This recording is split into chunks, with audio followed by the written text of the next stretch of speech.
தமிழகத்தின் கிராமிய கோயில் திருவிழாக்களிலோ தீச்சட்டி ஏந்துதல் என்பது மிகவும் பிரசித்தி பெற்ற ஒரு நேர்த்திக்கடன் வழிபாடாகும். பக்தர்கள் தங்கள் வேண்டுதல்கள் நிறைவேறியதற்காக அக்கினி சட்டியை ஏந்தி ஊர்வலமாக வந்து அம்மனுக்கு சமர்ப்பிக்கும் இந்த நிகழ்வு பக்தி மற்றும் ஆழமான ஆன்மீக நம்பிக்கையின் வெளிப்பாடாக திகழ்கிறது. சக்தி வழிபாடு என்று சொல்லக்கூடிய பெண் தெய்வ வழிபாட்டின் தொடக்கத்தோடு பிணைந்துள்ளது. ஆதி காலத்தில் மக்கள் இயற்கையை தெய்வமாக வழிபட்டனர். நோய் நொடிகளிலிருந்து தங்களை காக்கவும் தீமைகளை அழிக்கவும் ஆற்றலின் வடிவமாக திகழும் பெண் தெய்வத்தை அம்மன் என்று வணங்கத் தொடங்கினர்.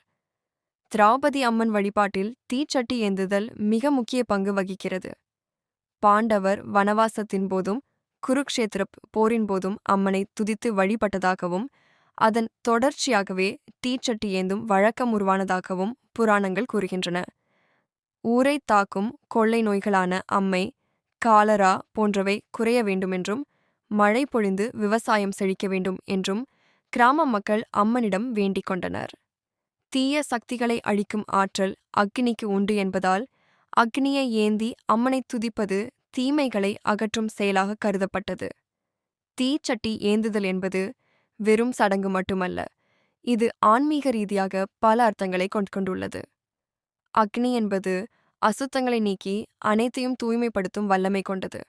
பக்தர்கள் தங்கள் மனதில் உள்ள அழுக்குகளையும் பாவங்களையும் அக்னியில் இட்டு பொசுக்கிவிட்டு தூய்மையான மனதோடு அம்மனை அணுகுவதாக கருதப்படுகிறது.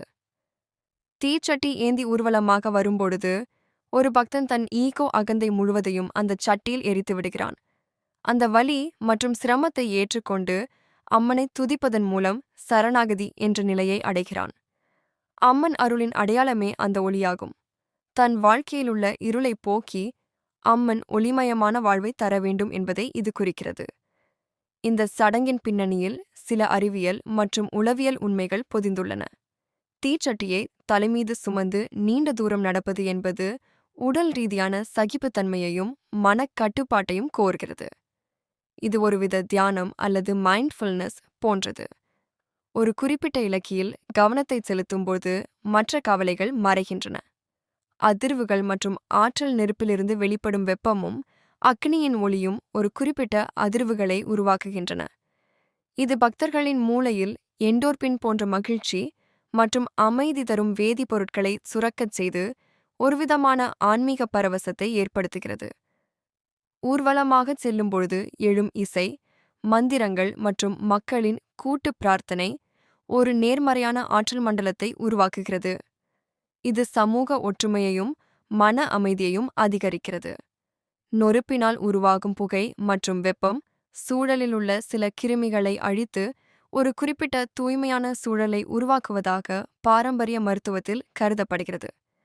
தீச்சட்டி ஏந்துதல் என்பது வெறும் வேண்டுதலுக்காக செய்யப்படும் சடங்கு என்பதை கடந்து அது ஒரு பக்தனின் உடல், மனம் மற்றும் ஆன்மாவை ஒருங்கிணைக்கும் ஒரு உன்னத வழிபாடாகும்.